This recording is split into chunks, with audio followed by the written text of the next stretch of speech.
Hey y'all, happy Monday. Welcome back to Money Mondays with Maya, former celebrity hairstylist, now financial coach, giving all the financial information that I can think of to other beauty professionals because we have plenty of resources, but we don't always do right by them. So, of course, like always, I'm going to get straight to the point. And today's point is talking about how we can create a simple pay schedule so that we can get paid every Friday or get paid every other Friday, like our counterparts, like people who have traditional jobs, even though we're business owners, okay? Because what I don't want you to do is be working all week long, you're making money, and still be broke again. Like, that's not the move. So let's change that.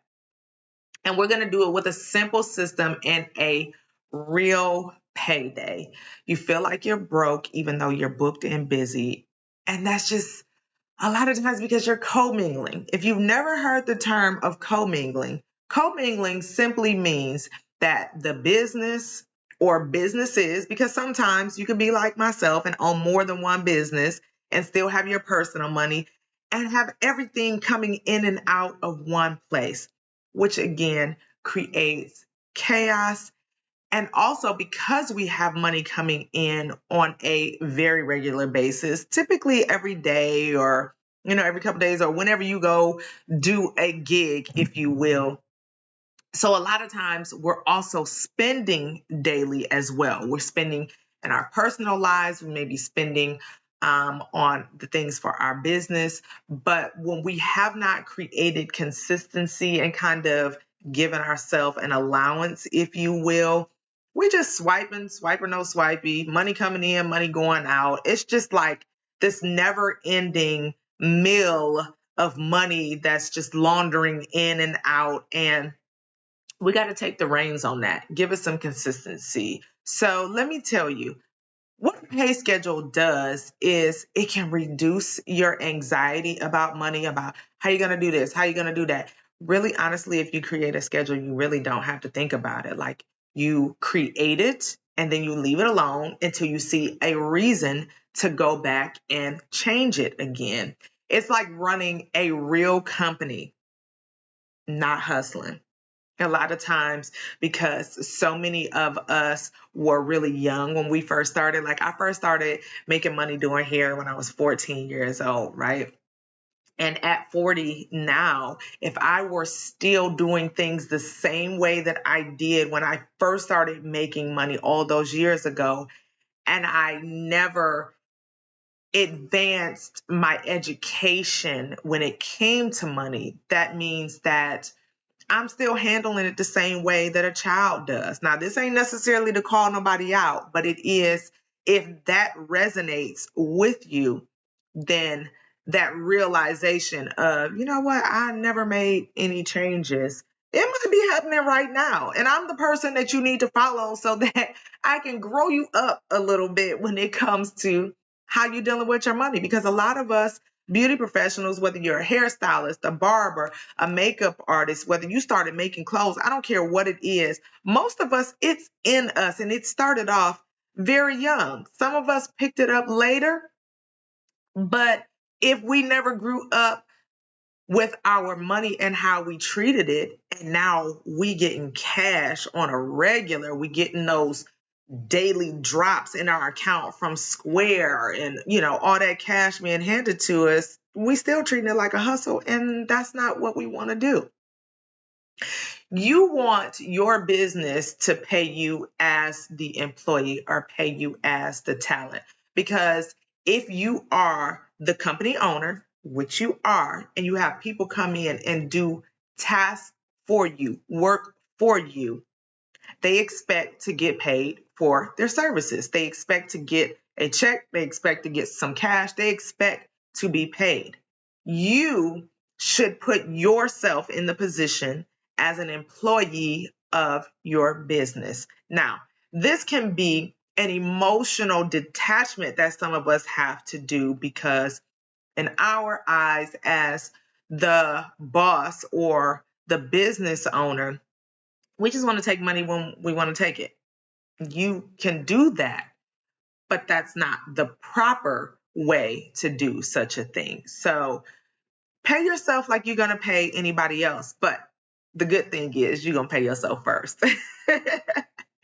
And then your system that you put in place as the boss is going to pay you in peace, which is an intangible thing that is not a dollar amount, that is not a paper check. But I don't know about y'all. Having anxiety over money is just not something that I want to live with or get comfortable with, going to bed with financial anxiety all the time. So your business is going to pay you as the talent or as the employee, and the system that your business now has in place from you, the boss, pays you in peace.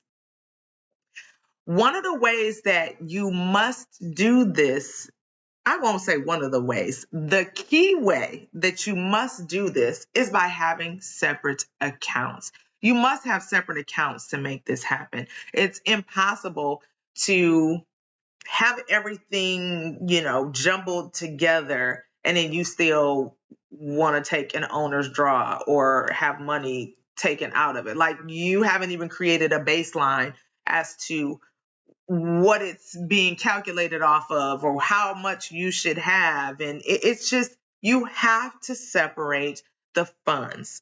Now, one of the great ways to determine how much your paycheck should be is first, you need to track your income. When I say track your income, even for 1 week, I would prefer a little longer, but even for 1 week, you write down every dollar that came into your business.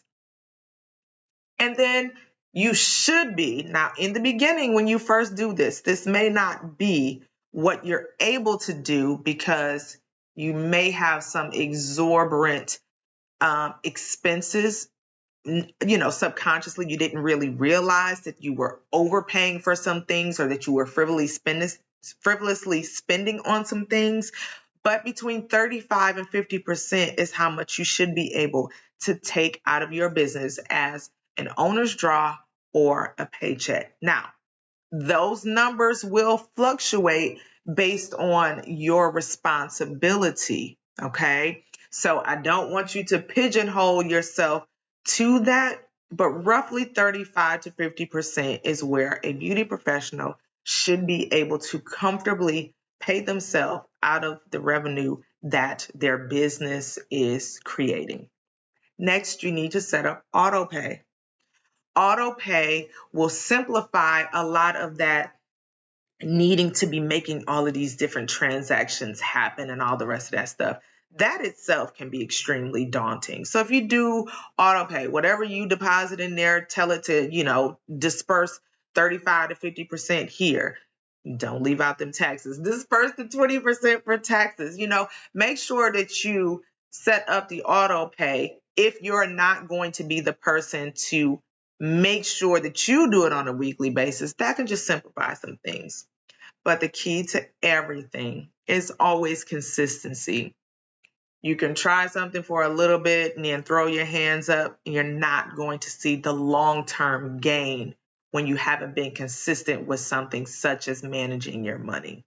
You can clearly see what the opposite side of not being consistent gives you. So let's try giving ourselves some consistency in terms of managing the money that we've been consistently receiving over all these years. I think we owe it to ourselves to have that sustainability, that peace of mind, and that discipline shown. Okay.